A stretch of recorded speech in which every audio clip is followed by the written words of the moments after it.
Here are a few tips for using your Evernote account. You can view your notes in two different ways. On the side here, you'll see that you have notes or you have notebooks. If I want to use my notes, I can simply tap notes and I can see every note that is available to me, anything that's been created. If you need to add a new note, you're going to hit the plus sign in this top right-hand corner. When I do that, I'm going to be able to give it a title, put information in there. If I need to take a picture, I can take a picture using this icon. I could do a voice memo also with this icon. And when I'm done, I'm going to click Save. Once I've saved it, you'll see that it created that note for me. To go back and view another way, I can tap the elephant here in this corner, and then I can look at my notebooks that contain my notes. So when I hit notebooks, you're going to see there are a couple that are already here. English and math, you'll see that I had created.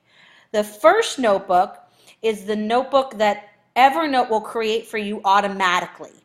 It gives you somewhere for your notes to go. For instance, I'd like to say maybe I need to add another notebook. So I'm going to tap my new notebooks section right here, and I'm going to give it a name. Let's say it's reading. And I'm going to tap Done.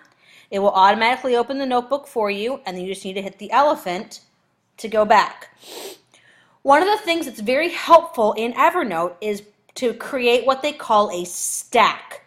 If I have 3 notebooks or 4 or however many that really seem to go together, I can create a stack of those. So for instance, English, math, reading, those are all classes. Say they could be things from the 2015-16 school year.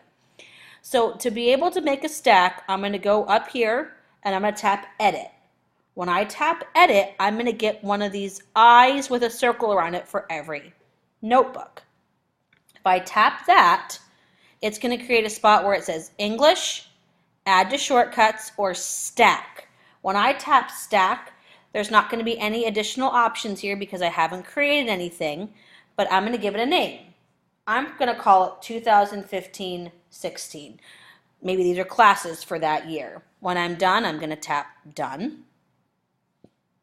And you'll see that it actually created that stack right here.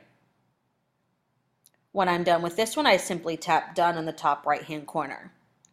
Now I've created a stack with just one notebook in it, but I'd like to add some more notebooks to that. So I'm going to go down to my math. I'm going to tap the I again. I'm in my math, shortcuts, then again my stacks. Now you'll notice that I've got this spot here where it says existing stacks because I've already created one.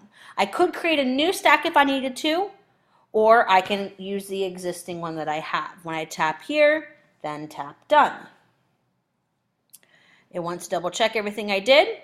This section right here where it has the notebook name, if I happen to make a typo or realize I've named something incorrectly, I can always tap in that section here and rename that notebook.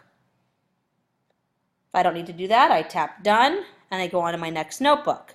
Now again, reading. I'm going to tap the I, reading, add to shortcuts, stacks. I could give it a new stack name or use my existing stack name. Then I'm done. I'm going to tap Done. Done one more time. And when I'm finished completely with moving those things around, I will tap Done at the top of the screen. You'll notice here that I have my 2015-16 with English, math, and reading underneath it. It could also be your 6th grade school year and you want to call it that. Or in some classes, you may have something in reading where they want you to have a notebook for your reading log, and then they want you to have a notebook for your lessons or class notes. All you'd have to do is create a stack that's called reading and then do individual notes underneath that. That is available to you. It's just a small taste of some of the many things that are available. Your teachers will be teaching you things as the year goes on.